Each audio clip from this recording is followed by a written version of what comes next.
Could you tell folks who, maybe they're not familiar with what's going on in Ethiopia, how this current conflict came about? What was the origins? What happened here as the world looks on to see what's happening in Ethiopia? Well, really, it's quite a complex issue that's been building up for a while, for some years now, and it exploded this past November. The reason was because the Ethiopian government supposedly postponed the elections because of COVID. And the party that was a minority within a coalition felt that this was unnecessary and that the current government was trying to prolong its stay in power. So they refused to acknowledge and held their own elections. And this created a real issue for the central government. And then a very treacherous act was committed by the military part of the minority party, and they attacked the Ethiopian forces. And that was the red line for the Ethiopian government. So unfortunately, what was or is a law enforcement operation to capture the the leaders who had made that decision has spiraled a bit, and it's also prolonged. So I'm sure it's causing a lot of humanitarian crisis. And it's very hard to verify because nobody seems to know exactly what's transpiring there. So that's really the reality. Wow. So there's not a lot of accurate information from on the ground? No, there's a lot of accusations on both sides, and I think that's also created the vacuum for people to just spin stories according to what they imagine it to be. The sensationalism. Sensationalism, exactly, exactly. So who can people turn to get accurate information? Is there anybody who is a reliable source here? Well, on some level, the government does give military briefings and its own account of events. But really, no independent investigation has gone on, and really, it's been an information blackout. Is there any realistic assessment as to the casualties so far in this civil war? Not really. The only thing that would be reliable would be refugee flows, and that may even be exaggerated, but nobody seems to know the extent of casualties. So what do you think, in your estimation, the Western community, the global community should be doing? How should they be approaching the situation as it unfolds in Ethiopia? Well, I think clearly the Ethiopian government feels that they are in a process of creating law and order. And I think the international community has to respect that aspect. But at the same time, you don't want to have civilian casualties and large refugee flows and humanitarian crisis develop, or the whole region for it to go into turmoil. So I think the international community must see it from the perspective that how can you create peace, not only to stop the fighting, but how that process is going to play out in the long term. Right. So having a big picture view in mind is where Absolutely. things need to be focused. Absolutely, absolutely. Right. And I think that goes in line with extremism, extremist views. I think it goes in line with corruption. It goes in line with also some regional issues, because I think there have been other countries involved in the totality of the big picture, and all that has to be seen in its complexity and not as a single civil conflict. I don't believe it's a civil war as so much as it's a civil conflict. And what is the distinction there with those two? I think a civil war, by and large, the conflict in the north seems to be coming under control, but nobody is able to be in a position to verify it. And I don't think also this conflict is going to go for a very long time. Mm-hmm. Hopefully not, because then it will turn into a civil war. Right. But I think they have captured some of the perpetrators, And you would think that this would have been a natural course for people to give themselves up and face justice for crimes that they have committed, but they're refusing to lay down arms. So what alternative does the Ethiopian government have? Right. You know, and clearly there were so many efforts to negotiate it before it got to the extent of conflict that it did. And really, there was a lot of patience on the Ethiopian government's part to try and resolve this peacefully. But there was a stubbornness with the leadership in Tigray in the north, and that just expounded the problem. And for those on the outside that may not be aware, I've interviewed folks living in Ethiopia who have echoed some of the things that you have expressed, that Ethiopia is dealing with a lot of sectarian conflict. There's a lot Absolutely. of ethnic tribalism, right? Absolutely. Absolutely. It's not a monolithic thing. From those who are not, informed of internal Ethiopian culture, Right. they may not be aware of the diversity of different ethnic groups and rivalries that are going on within the country, right? Right. Absolutely. I think going back to your first question, that's the complexity of the problem, because I think ingrained within the current Ethiopian constitution, where it has divided people along ethnic and linguistic lines, Right. is really, I don't think, workable in the long term, and it was just waiting to explode. The tensions were building to explode. So clearly, how do you balance between, a central administration and still allow local governance to take place? So I think it comes back to creating a constitution that balances these things and also protects not ethnic rights, but minority rights. And especially in the last couple of years, what we've seen is really sad, in the sense that we've lost a lot of innocent lives because ethnic minorities have been persecuted in regions that they've been living in, for generations, but now, because the country is divided on an ethnic federalist system, those who feel that they're in power go and persecute those that have been there for centuries. It's sad. Mm-hmm. And they've been able to live alongside one another, speak the language, share the culture, in some form of tolerance, not necessarily 100% equal, but much better than what we're witnessing today. So what would be necessary to make those constitutional reforms to protect those minority interests in those different regions? Would it be, is it an amendment process? Would it be a new constitution? How would that work to protect the interests of the minority communities in these different regions? Well, we have now elections scheduled in June, which I think will give the government more legitimacy and a sense of time to review how best to resolve it. But it has to involve all stakeholders, not just the government. It has to involve the population and really create a consultative process whereby there is some semblance of fairness and equality, and most of all, the safety of citizens. There is a general feeling of insecurity, and especially for minorities living in different parts of Ethiopia. And I think whatever system is going to be created ahead has to balance, your own form of ethnic identity or religious identity, whatever be it, with a sense of nationalism, that Right. you all belong to one country. This has been an amazing process we've witnessed here in the United States, which is a great example. We all come from different places, but because we are all equal under the law, we have somewhat created a system where everybody respects everybody else and is free to move and live anywhere in the country they choose. And to some extent also, South Africa in recent years has really balanced that in a very delicate way.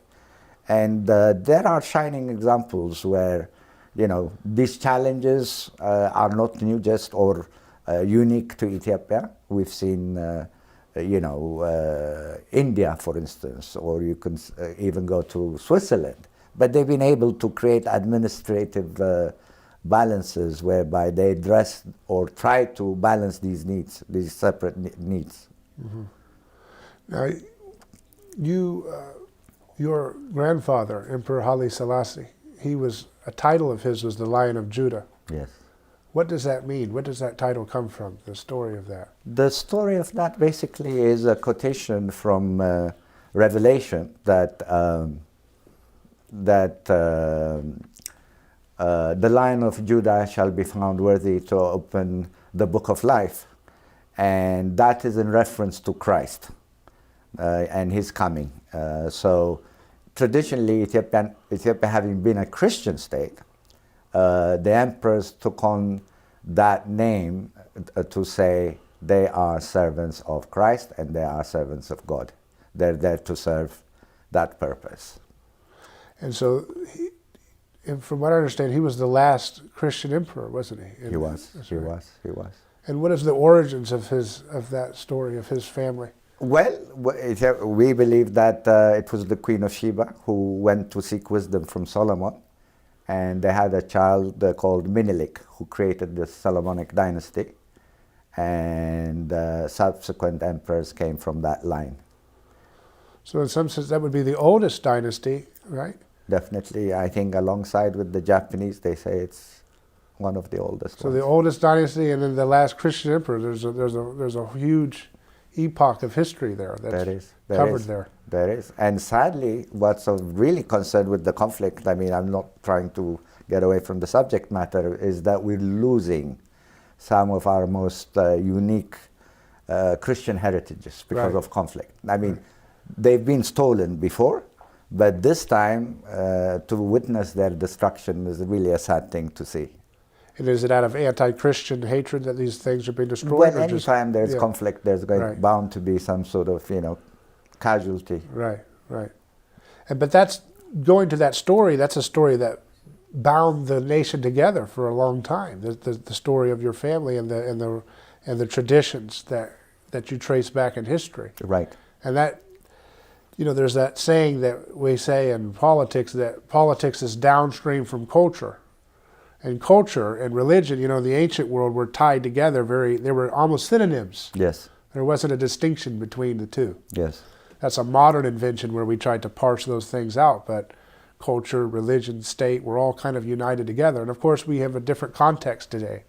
But there's a wisdom in looking back to history to see how to navigate times with a united cultural story that can bind people together and say, we believe this is who we are, this is our identity, and we may have differences, right, but we'll come together on these symbols and we'll come together on these values, right? Right. I think, Ethiopia is very unique in the sense that it's Jewish heritage, it's Christian heritage, and also it's Islamic heritage. And people have lived with these values over many centuries. There have been conflicts, but not to the extent where it was done under a form of constitution. So in recent times, what that has created is a political elite that views itself me against you. And this is not simply unique in Ethiopia, we're witnessing it all over the world. And that's not a way to build unity going forward. Right. But who takes advantage are the politicians, unfortunately, but the casualties are the ordinary people. Right.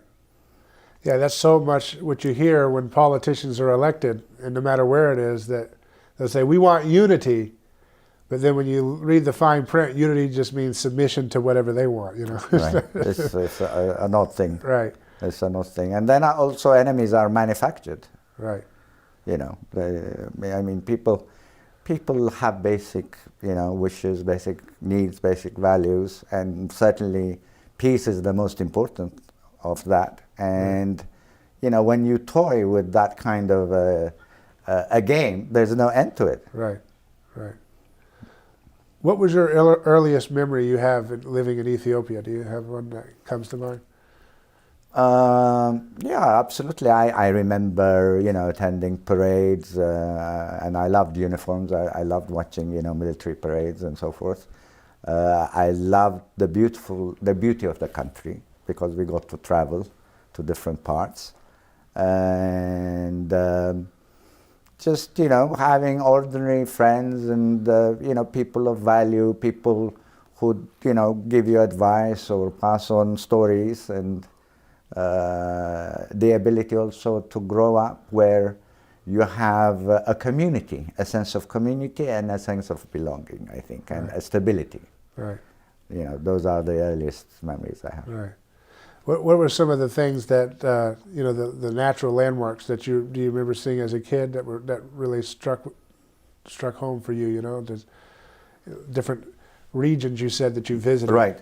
Different I places. love, for instance, Eritrea. I mean, we grew up going to Eritrea every year. Yeah. And yet now Eritrea is a separate country. Right. But for me growing up, I have wonderful memories of Asmara and Mitsugwa by the Red Sea, and driving through those very windy roads. Right. It's memories you cherish. Right. And even the architecture was so different from Addis. Right. More Italian architecture, so it was a different place. How old were you when things started to turn in a dark direction? I was 14. 14. I was 14, yeah.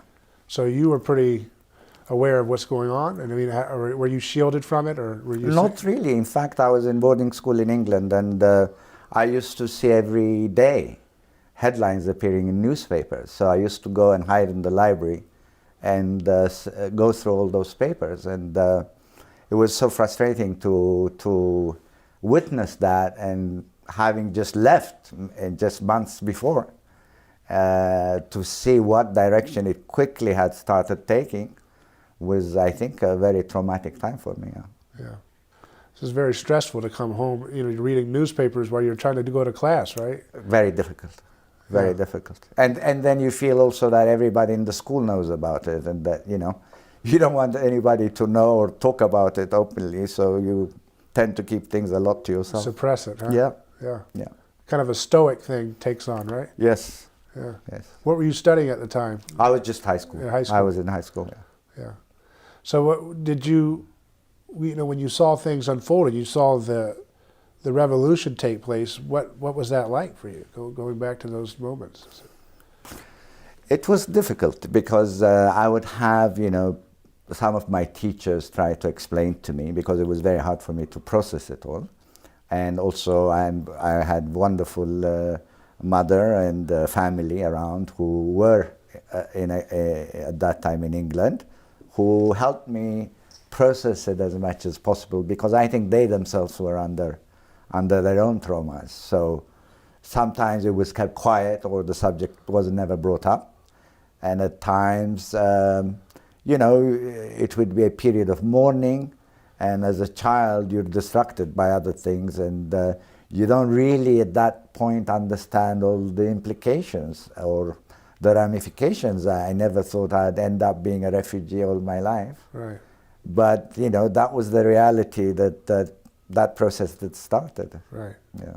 So you'd grown up in something that seems so different from the modern world, where I think in our past discussion you had mentioned living amongst the animals of the palace, right? Right. And now you're thrust into a very gritty, dark, modern. So it seems like almost like a storybook, childlike, to have animals and beauty and natural wonders and idyllic childhood, and then to see it all fall apart, and to see this symbol of your country and your family. For you, it's not a symbol. For you, it's your family. Absolutely. And that's different. And in such a public manner, where it is a fall from grace in many ways. But, because of faith, we never believe in that, because, in the end, it helps you center and make you think of what's important in your life. What was the emotion that was stirring with you mostly? Was it mixed emotions, or was it anger? Of course, there was a lot of anger. There was a lot of a sense of betrayal, because it was the military who made the coup at that time, and we grew up admiring the military. I mean, probably I would have ended up as a military officer. So there was a sense of betrayal in that. There was a sense of betrayal in also how opportunistic society quickly became, and quickly forgets its past so quickly. and tries to experiment with something so foreign that it all just felt strange, you know. Right. I mean, Ethiopia, a country of faith, all of a sudden turned into a sort of monolithic political system where everybody's dressing the same and holding these rallies and, you know, all speaking in the same sort of doctrine and calling each other comrade, was completely out of our cultural context. Yeah. It didn't feel real, did it? It just felt foreign. Felt fake. It felt foreign, it felt fake. They closed all the churches, so people didn't have their daily... What do you mean they closed the churches? It just they just shut them down. Did they have people guard and protect people from going Some into of them, yeah, some of them, absolutely. What did they do to the clergy? And officially they declared that there's no God, that this is now a country that believes in scientific socialism. Because Karl Marx said so? There's no Because God? Karl Marx and the Communist Party of Ethiopia said so. Yeah. You know, so people would hold prayer groups in their homes and, you know, or, you know, with their families, but there was no official recognition of religion. What happened to the clergy, the church? The church was persecuted, mostly persecuted, and then filled with cadres of the communist cadres, to which to this day I think is still a problem. And what is the cadres? What did they do? They spy. They pretend like they're going to church, but they're just keeping an eye on the population. on the sermons, or what they're talking about at the lunch afterwards? No, I have no idea. I don't know. Yeah. Wow, that's amazing. To think about how quickly things can turn. You know, that you've had this society for so long, and these values for so long, and then overnight. How long was that contagion of the comrade contagion, the communist? 17 years in total. 17 years before the revolution? No, 17 years once the coup took place. Well, how long were those ideas percolating before the coup took place? Well, I think there was some form of student movements and so forth that started in the early 60s, including also the Eritrean secessionist movement. So basically you could say the first years of my life, I think 14 years that I lived in Ethiopia, those ideas were certainly percolating. What did you think of them at the time? Oh, that's a novel idea, or that could be a problem? I do remember student riots. I do remember, you know, our cars being stopped, you know, in Eritrea, you know, heavily guarded. As time went on, the more security took place, but I always thought it's something that would be containable. And to see something just be completely, you know, to explode to the extent it did, I don't think any Ethiopian expected it. Right. Yeah.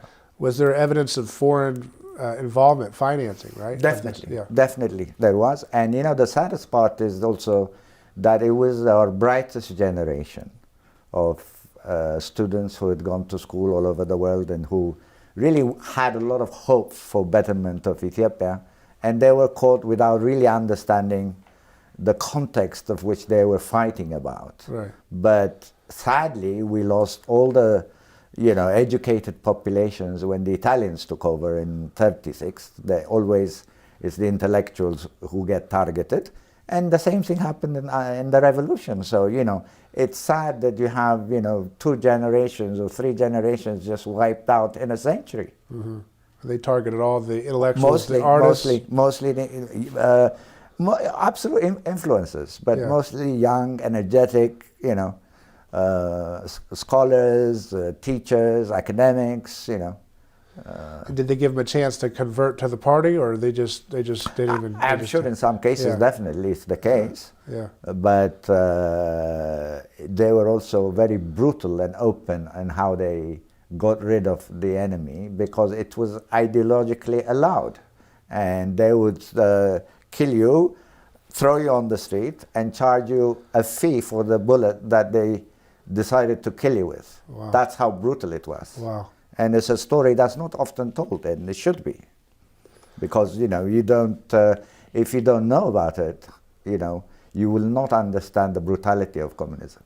Wow. And did communism sweep across all the different, there's different ethnic rivals and tribes, but did it kind of sweep the whole Well, gamut? it was the military. Yeah. So as a military, They just forced you it. had no choice. You just were forced to adhere to that philosophy. Right. So everybody just said, okay, we're just going to have to go along with this because there's no way to stop this. Right. So the Soviet Union was probably behind some of the financing. Definitely, of this, right? Yeah. definitely. The geopolitics of it was very much paramount in the whole thing, and we were being armed by the Soviet Union. The United States was arming Somalia. We had a war with Somalia. Cuban troops were involved. So it was.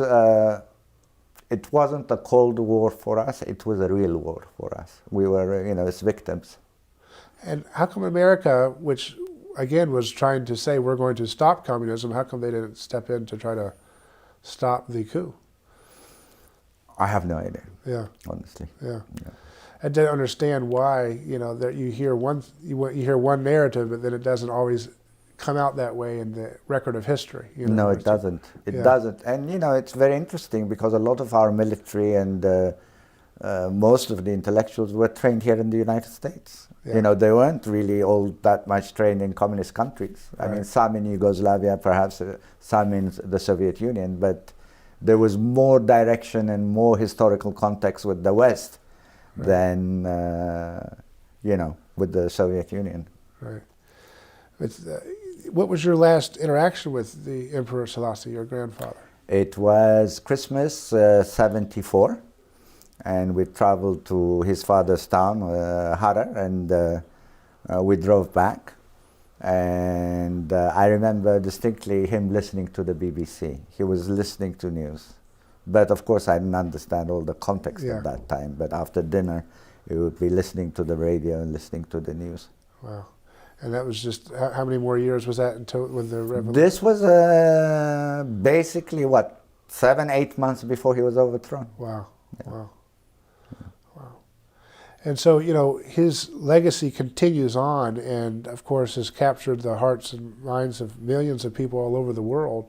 He was a champion of anti-colonialism in Africa.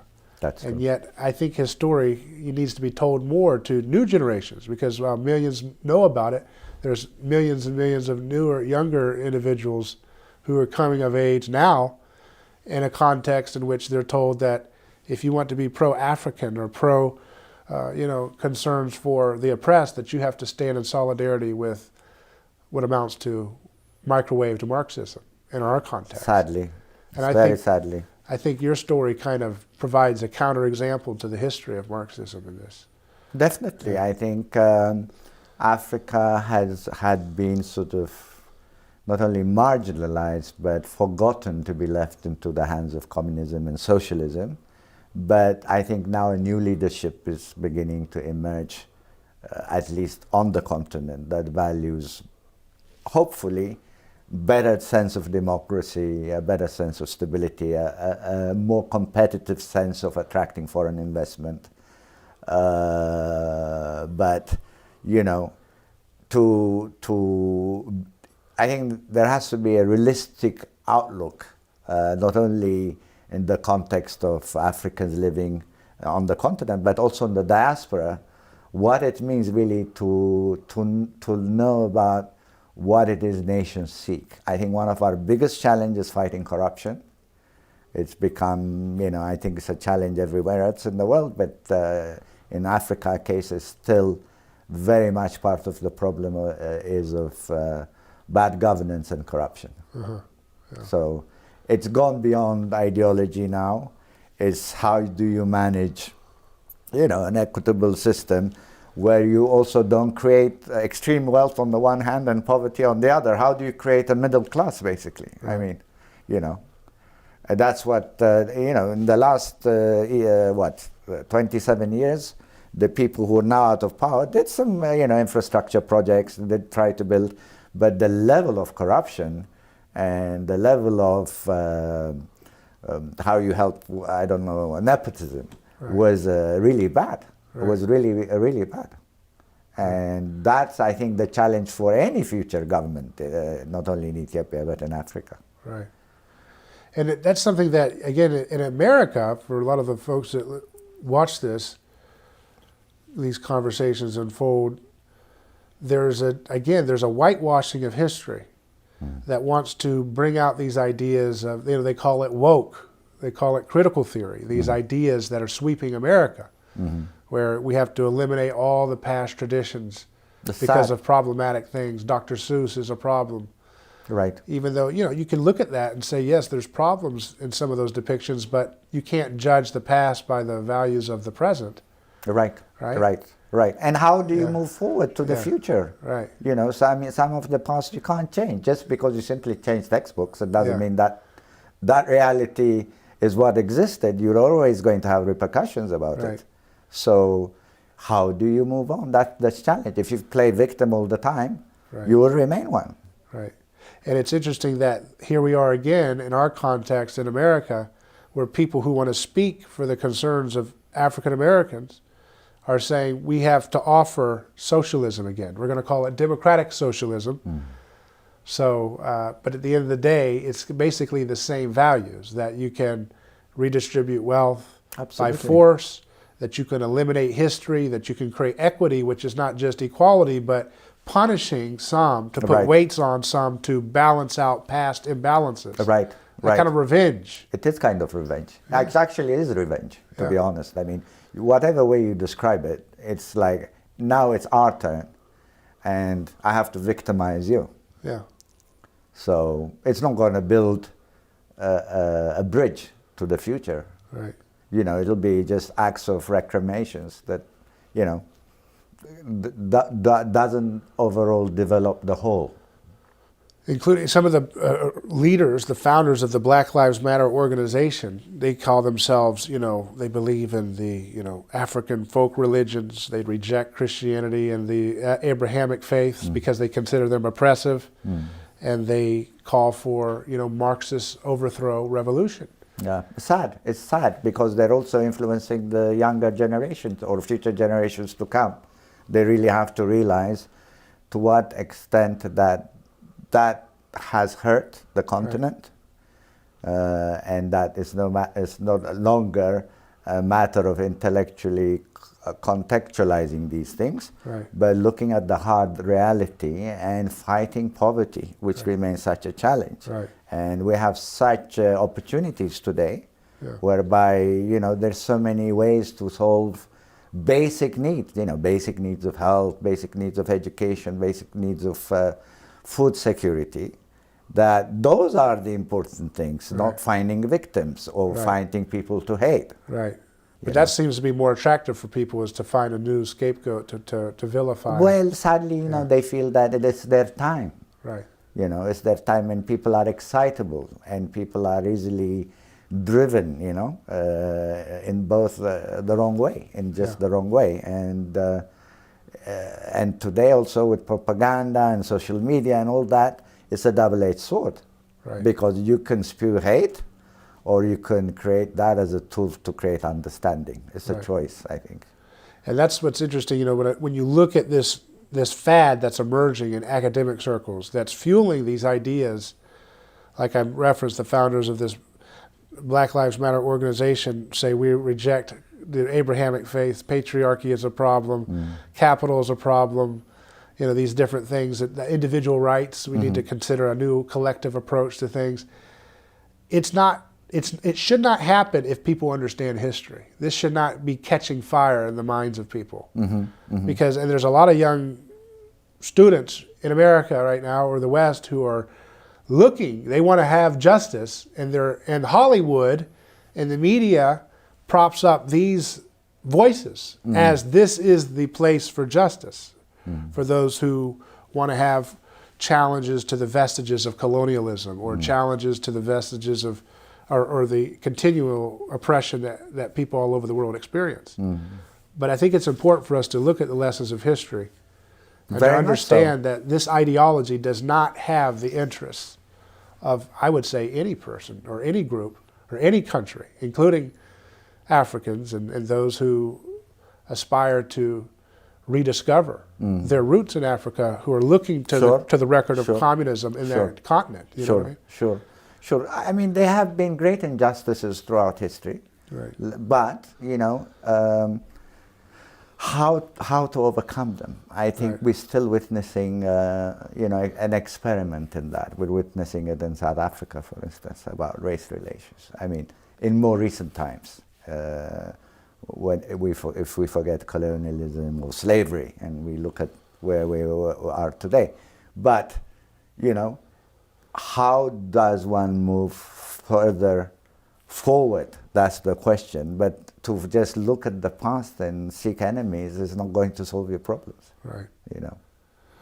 So what do you think is how do we continue to create that kind of positive message that gets people to look to the future rather than to stay dwelling on past grievances, to recognize grievances? Sure, it's important. To recognize the truth, not to cover it up. Right.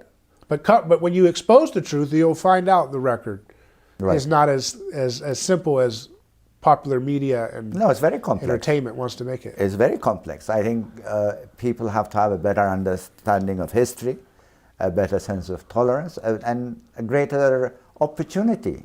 I think you dwell on violence and hatred when you feel marginalized from opportunity. But if you create a level playing ground for people to have some semblance of equality, to opportunity at least, then you do create a sense where those people can say, well, I can also have that life. I can also feel secure.